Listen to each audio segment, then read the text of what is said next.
नमस्कार दोस्तों, स्वागत है आपका बुकीवर्स द यूनिवर्स ऑफ नॉलेज में, जहां हम किताबों के साथ साथ जीवन और जरूरी विषयों पर भी करेंगे आसान और रोचक बातें। तो जुड़िए मेरे साथ और बढ़ाइए अपनी सोच की दुनिया। आज हम बात करेंगे the vanished birds by Simon Jimenez, एक ऐसी साइफाई नॉवल जो सिर्फ स्पेस और फ्यूचर की नहीं बल्कि दिल और इमोशंस की भी कहानी है। ये कहानी है अहेरो नाम के लड़के की, कैप्टन नियर अमानी की और एक ग्रीडी कॉर्पोरेशन की। थीम्स है टाइम, लव और सैक्रिफाइस। और हाँ, साइंस भी भरपूर है, relativity, time dilation, quantum travel, सब कुछ। एक दूर कॉलोनी पर अचानक आसमान से एक लड़का गिरता है। कोई स्पेसशिप नहीं, कोई क्लू नहीं। उसका नाम अहेरो रखा गया। लोग हैरान थे, लेकिन उसी समय पहुंचती है कैप्टन नियर अमानी। वो मुंबई कॉर्पोरेशन के लिए कार्गो ट्रांसपोर्ट करती है। नियर उसे अपने स्पेसशिप पर ले जाती है और वहीं से उनकी एक्स्ट्रॉर्डिनरी जर्नी शुरू होती है।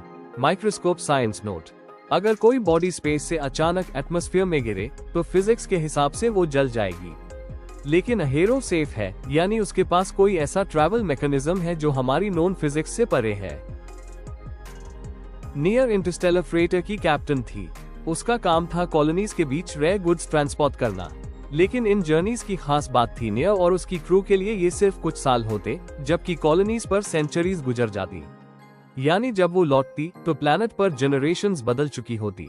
माइक्रोस्कोप साइंस नोट: आइंस्टाइन की थियरी ऑफ रिलेटिविटी कहती है, जितना फास्ट आप ट्रैवल करेंगे उतना ही आपका सब्जेक्टिव टाइम स्लो लगेगा। इसे कहते हैं टाइम डायलेशन। यही रीजन है कि नियर के लिए साल कॉलोनीज पर सेंचुरीज में बदल जाते हैं। अहेरो शिप पर बड़ा होता है। नियर उसके लिए केयरटेकर बनती है, एक माँ जैसी, एक गाइड जैसी। उनका बॉन्ड डीप और इमोशनल है। लेकिन एक ट्विस्ट ये भी है, अहेरो फास्ट ग्रो कर रहा है जबकि नियर की एज स्लो पेस पर बढ़ रही है। इसलिए उनके रिश्ते में हमेशा डिस्टेंस और लॉन्गिंग बनी रहती है। Microscope science note: long distance bonding real world में भी न्यूरोसाइंस एक्सप्लेन करता है। शेयर्ड मेमोरीज और इमोशनल हार्मोन्स ऑक्सीटोसिन किसी भी रिलेशनशिप को टाइम और दूरी से सर्वाइव करवा सकते हैं। धीरे धीरे रिवील होता है कि अहेरो की पावर रेयर है, वो इंस्टेंटली स्पेस में जंप कर सकता है। नो शिप, नो इंजन, बस डिसअपियर और रीअपियर। मुंबई कॉर्पोरेशन को जल्दी पता चल जाता है कि अगर वो अहेरो को पकड़ ले तो इंस्टेंट इंटरस्टेलर ट्रैवल पॉसिबल है। Microscope science note: instant travel concepts अक्सर वर्म होल्स और क्वांटम एंटेंगलमेंट से इंस्पायर्ड होते हैं। साइंस कहती है वर्म होल्स थियोरेटिकली एग्जिस्ट कर सकते हैं, लेकिन स्टेबल रखना ऑलमोस्ट इम्पॉसिबल है। मुंबई पावरफुल और ग्रीडी थी। उनके लिए अहेरो इंसान नहीं, बस एक की था। नियर से बार बार डिमांड की जाती है कि वो अहेरो को सौंप दे, लेकिन नियर रिफ्यूज करती है। उसके लिए अहेरो उसका फैमिली है।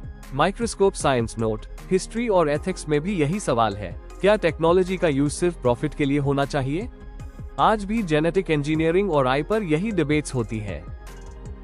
जैसे जैसे अहेरो बड़ा होता है, उसे क्वेश्चन सताते हैं, मैं कौन हूँ, कहाँ बिलोंग करता हूँ। उसके पास एक गिफ्ट है, लेकिन उसी ने उसे दुनिया से अलग भी कर दिया है। नियर के साथ रहते हुए वो लव फील करता है, लेकिन वो जानता है कि मुंबई कभी उसे छोड़ने वाला नहीं। लोनलीनेस और बर्डन उसकी पर्सनालिटी का हिस्सा बनते हैं। नियर लगातार सैक्रिफाइसेस करती है, अपनी सेफ्टी, अपने कॉन्ट्रैक्ट्स, यहाँ तक कि अपनी फ्रीडम भी रिस्क करती है, बस अहेरो को बचाने के लिए। अहेरो भी चॉइसेस करता है, कभी खुद को छिपाना, कभी अपनी पावर यूज करके नियर को बचाना। ये सैक्रिफाइसेस दिखाते हैं कि लव और ड्यूटी हमेशा आसान नहीं होते। माइक्रोस्कोप साइंस नोट: साइकोलॉजी में सर्वाइवल इंस्टिंक्ट और रिस्क टेकिंग बिहेवियर एक्सप्लेन करता है कि इंसान लव्ड वंस के लिए एक्सट्रीम सिचुएशंस में अनइमेजिनेबल सैक्रिफाइसेस कर सकता है। स्टोरी का क्लाइमैक्स डीपली इमोशनल है। मुंबई की ग्रीड अहेरो और नियर दोनों को टफेस्ट टेस्ट में डालती है। उनका बॉन्ड लॉयल्टी और सैक्रिफाइस की अल्टीमेट परीक्षा से गुजरता है। अंत बिटरस्वीट है, कुछ कनेक्शंस टूट जाते हैं, सेपरेशन आता है, लेकिन एक बात क्लियर हो जाती है, फैमिली ब्लड से नहीं, दिल से बनती है। नॉवल हमें सिखाती है, होम कोई जगह नहीं बल्कि लोग हैं। हर पावर के साथ रिस्पॉन्सिबिलिटी आती है। लव और सैक्रिफाइस टाइम और डिस्टेंस से भी बड़े हैं। Microscope science note: moral psychology बताती है कि टफ एथिकल डिसीजंस में एम्पैथी और रीजनिंग दोनों मिलकर काम करते हैं। इंसान सिर्फ लॉजिक से नहीं, इमोशन से भी डिसीजंस लेता है। द वैनिश्ड बर्ड्स एक इमोशनल और थॉटफुल जर्नी है। ये नॉवल हमें फ्यूचर के साथ साथ प्रेजेंट के बारे में भी सोचने पर मजबूर करती है कि हम अपने लव्ड वंस के लिए क्या कर सकते हैं। अगर आपको ऐसी कहानियां पसंद हैं जहां साइंस और इमोशन मिलकर एक सोलफुल एक्सपीरियंस बनाते हैं, तो ये बुक आपके लिए परफेक्ट है। दोस्तों, उम्मीद है आपको द वैनिश्ड बर्ड्स की ये फुल जर्नी पसंद आई होगी। अगर ये वीडियो अच्छा लगा हो तो लाइक और शेयर जरूर करें और कमेंट में बताएं आपको सबसे इंस्पायरिंग मोमेंट कौन सा लगा। ऐसी ही सिनेमैटिक साईफाई समरीज के लिए चैनल को सब्सक्राइब करना न भूलिए। Thank you for watching. Video को लाइक, शेयर और सब्सक्राइब कीजिए बुकयूवर्स द यूनिवर्स ऑफ नॉलेज।